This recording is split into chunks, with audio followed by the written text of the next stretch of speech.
जय माता दी। आप सभी को शारदीय नवरात्रि की हार्दिक शुभकामनाएं। आज की इस वीडियो में हम आपको बताएंगे नवरात्रि के 5वें दिन सुने जाने वाली स्कंद माता की कथा और आरती, जो नवदुर्गा स्वरूप में माता का 5वां स्वरूप है। नवरात्रि का 5वां दिन इन्हीं माता को समर्पित है।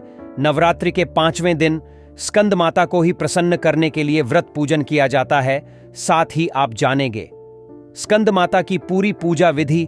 आपसे प्रार्थना है कि यह कथा अंत तक अवश्य सुने, क्योंकि अधूरी कथा सुनने से आपको अधूरा ज्ञान मिलता है। और कथा शुरू करने से पहले अगर आपने अभी तक हमारा चैनल को सब्सक्राइब नहीं किया है तो सब्सक्राइब कर लें और कमेंट बॉक्स में दिल से जय माता दी अवश्य लिखें। स्कंद माता देवी नवरात्रि के 5वें दिन इस कथा को सुन रहे सभी भक्तों पर अपनी विशेष कृपा बरसाए। तो आइए अब शुरू करते हैं नवरात्रि के 5वें दिन पर नवदुर्गा के 5वें स्वरूप स्कंद माता की कथा। तो प्रेम से बोल लिए श्री गणेशाय नमः। ओम जयंती मंगला काली भद्रकाली कपालिनी दुर्गा क्षमा शिवा धात्री स्वाहा स्वधा नमोस्तुते। पहाड़ों पर रहकर सांसारिक जीवों में नवचेतना का निर्माण करने वाली है देवी स्कंद माता। नवरात्रि में 5वें दिन इन देवी की पूजा अर्चना की जाती है। कहते हैं कि इनकी कृपा से मूढ़ भी ज्ञानी हो जाते हैं। स्कंद कुमार कार्तिकेय की माता होने के कारण इन्हें स्कंद माता नाम से जाना जाता है। इनके विग्रह में भगवान स्कंद बाल रूप में इनकी गोद में विराजित है। इन देवी की 4 भुजाएं हैं। यह दाएं तरफ की ओर ऊपर वाली भुजा से स्कंद को गोद में पकड़े हुए हैं और नीचे वाली भुजा से कमल का पुष्प पकड़ा है।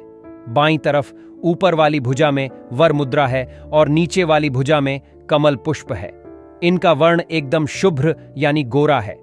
यह कमल के आसन पर विराजमान रहती हैं, इसलिए इन्हें पद्मासना भी कहा जाता है। इनका वाहन सिंह है।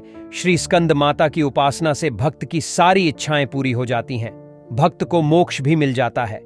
सूर्यमंडल की अधिष्ठात्री देवी होने के कारण इनका उपासक अलौकिक तेज और कांतिमय हो जाता है। अतः मन को एकाग्र रखकर और पवित्र रखकर स्कंद माता देवी की आराधना करने वाले साधक या भक्त को भवसागर पार करने में कोई कठिनाई नहीं आती है। स्कंद माता देवी की पूजा से मोक्ष का मार्ग भी सुलभ होता है। यह देवी विद्वानों को पैदा करने वाली शक्ति है, यानी चेतना का निर्माण करने वाली है। कहते हैं कि कालिदास के द्वारा रचित रघुवंशम महाकाव्य और मेघदूत रचनाएं स्कंद माता की कृपा से ही संभव हुई थीं। स्कंद मैया को अपने पुत्र से अति प्रेम है। यही कारण है कि स्कंद माता को अपने पुत्र के नाम से ही पुकारा जाना उत्तम लगता है। मान्यता है कि स्कंद माता की कथा पढ़ने या सुनने वाले भक्तों को देवी स्कंद माता संतान सुख और सुख संपत्ति प्राप्त होने का वरदान देती है। स्कंद माता का यह रूप देवी पार्वती के विवाह के बाद से लेकर उनकी संतान कुमार कार्तिकेय की प्राप्ति के बीच का है। इस रूप में देवी संपूर्ण सृष्टि को धारण करने वाली और उनका पालन करने वाली हैं। सूर्य इनका निवास स्थान माना जाता है, इसलिए माता के इस स्वरूप में पीछे सूर्य का तेज हमेशा दिखाई देता है। ज्ञानी और सुंदर संतान की इच्छा रखने वाले लोगों को देवी के इस स्वरूप की आराधना अवश्य करनी चाहिए। श्री स्कंद माता की कथा के अनुसार भगवान स्कंद कुमार कार्तिकेय के नाम से भी जाने जाते हैं। यह भगवान शिव और माता पार्वती के प्रथम पुत्र हैं। इनका जन्म तारकासुर नाम के राक्षस के अंत के लिए हुआ था। भगवान स्कंद यानी कार्तिकेय को कृतिका ऊ ने पाला था। इसके बाद वह माता पार्वती के पास कैलाश वापस आए थे। तारकासुर नाम के राक्षस को यह वरदान मिला था कि उसका अंत केवल भगवान भोलेनाथ शिव शंकर और आदिशक्ति माता पार्वती के पुत्र के हाथों से ही हो सकता है। इसलिए भगवान कार्तिकेय को शस्त्र शिक्षा बहुत छोटी सी आयु से ही प्राप्त करना आवश्यक था। आगे चलकर यही भगवान कार्तिकेय प्रसिद्ध देवासुर संग्राम में देवताओं के सेनापति बने थे। पुराणों में इन्हें कुमार और शक्ति कहकर इनकी महिमा का वर्णन किया गया है। इन्हीं भगवान स्कंद की माता होने के कारण मां दुर्गा जी के इस स्वरूप को स्कंद माता कहा जाता है। मां पार्वती ने ही अपने पुत्र स्कंद कार्तिकेय को संग्राम के लिए प्रशिक्षित करने के लिए स्कंद माता का रूप लिया था। स्कंद माता से संग्राम प्रशिक्षण लेने के बाद भगवान कार्तिकेय ने तारकासुर का अंत किया था। यानी देवी स्कंद माता न केवल कार्तिकेय भगवान की माता है, बल्कि उनकी रक्षक, उनकी शिक्षक और उनके गुरु भी हैं।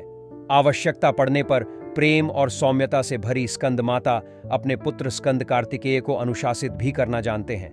जैसे एक बार भगवान शिव ने माता पार्वती के साथ चौसर खेलने की चाह प्रकट की। खेल में भगवान शंकर अपना सब हार गए। हारने के बाद भगवान भोलेनाथ अपनी लीला को रचते हुए पत्तों के वस्त्र पहनकर गंगा तट पर चले गए। कार्तिकेय जी को जब यह सारी बात पता चली तो वह माता पार्वती से भगवान शिव शंकर की समस्त वस्तुएं वापस लेने आए। इस बार खेल में पार्वती माता हार गई तथा कार्तिकेय जी शंकर भगवान का सारा सामान लेकर वापस चले गए। इधर मां पार्वती भी परेशान थी कि उनका सारा सामान भी गया तथा उनके प्रिय पति भोलेनाथ भी दूर हो गए। पार्वती जी ने अपनी यह व्यथा अपने पुत्र गणेश जी को बताई तो मातृभक्त गणेश जी स्वयं खेल खेलने शंकर भगवान के पास पहुंचे।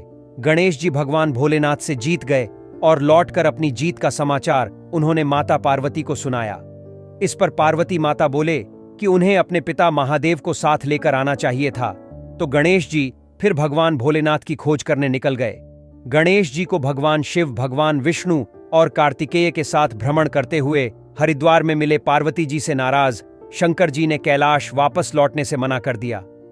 इधर भगवान विष्णु ने भगवान शिव की इच्छा से पासे का रूप धारण कर लिया। गणेश जी ने माता पार्वती के उदास होने की बात शंकर जी को सुनाई। इस पर शंकर जी बोले कि हमने नए पासे बनवाए हैं, अगर तुम्हारी माता पुनः हमारे साथ खेलने को सहमत हो तो मैं वापस कैलाश आ सकता हूं। गणेश जी के आश्वासन पर शंकर जी वापस पार्वती मां के पास पहुंचे तथा उनसे खेलने को कहा। इस पर पार्वती जी हंसकर बोली, अब भी क्या चीज है आपके पास जिससे खेल खेला जाए। यह सुनकर नारद जी ने अपनी वड़ा आंधी सामग्री शिव जी को दांव पर लगाने को दी। इस खेल में शंकर जी हर बार जीतने लगे। एक दो पासे फेंकने के बाद गणेश जी समझ गए कि उन्होंने भगवान विष्णु को पासे का रूप धारण करवाया है। गणेश जी ने यह बात माता पार्वती को बता दी, जिससे माता पार्वती को क्रोध आ गया।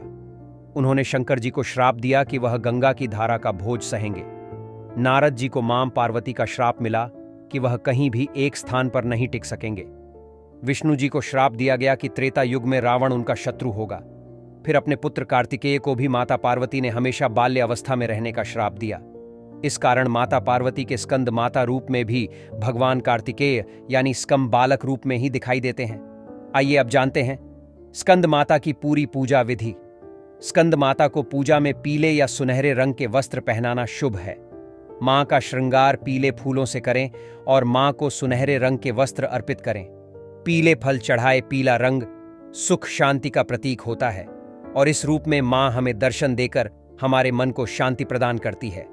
मां स्कंद की पूजा के लिए पूजा के स्थान को गंगा जल से शुद्ध करें। उसके बाद लकड़ी की चौकी पर पीला कपड़ा बिछाकर मां की मूर्ति या चित्र को स्थापित करें। पीले फूलों से मां का श्रृंगार करें। पूजा में फल फूल मिठाई, लौंग, इलायची, अक्षत, धूप, दीप, केले का फल अर्पित करें। उसके बाद कपूर और घी से मां की आरती करें।